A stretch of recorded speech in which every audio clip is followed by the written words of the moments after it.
জাতীয় নাগরিক পার্টির আহ্বায়ক নাহিদ ইসলাম মনে করেন ফেব্রুয়ারিতে কোনো নির্বাচন হওয়ার সম্ভাবনা নেই। তিনি বলেন, জুলাই সনদের আইনি ভিত্তির মাধ্যমে তাদের দল গণপরিষদ নির্বাচনে অংশ নিতে চায়। এর বাইরে অন্য কোনো নির্বাচন হবে বলে তার কাছে মনে হয় না।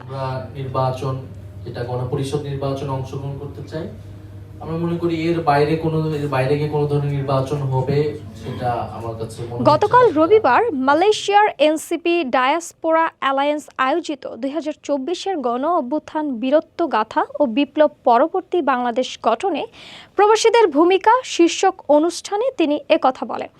নাহিদ ইসলাম বলেন, নির্বাচনের তারিখ নিয়ে এনসিপি কখনো পক্ষ বিপক্ষ নেয়নি। তিনি স্পষ্ট করে বলেন, আমরা সব সময়ই বলেছি সংস্কার ও বিচারের নিশ্চয়তা থাকলে ডিসেম্বরেও যদি নির্বাচন হয় সেটাতেও আমাদের আপত্তি নেই। বিএনপির সঙ্গে আসন ভাগাভাগির প্রসঙ্গে তিনি জানান, নির্বাচনে অংশগ্রহণ ও সফলতার চেয়ে তার কাছে বেশি গুরুত্বপূর্ণ বিষয় হলো সংস্কার। গণ অভ্যুত্থানের পর দেশের মানুষের কাছে যেন বলা যায় এটাই তাদের লক্ষ্য। ফলে সংস্কারই তাদের প্রধান এজেন্ডা, আর সংস্কারের পরেই তারা নির্বাচন নিয়ে ভাববেন। অনুষ্ঠানে বিশেষ অতিথি হিসেবে উপস্থিত ছিলেন এনসিপির যুগ্ম সদস্য সচিব আলাউদ্দিন মোহাম্মদ। সভাপতিত্ব করেন এনসিপি ডায়াসপোরা অ্যালায়েন্স মালয়েশিয়ার সভাপতি মোহাম্মদ এনামুল হক, আর অনুষ্ঠান পরিচালনা করেন আলমগীর চৌধুরী আকাশ।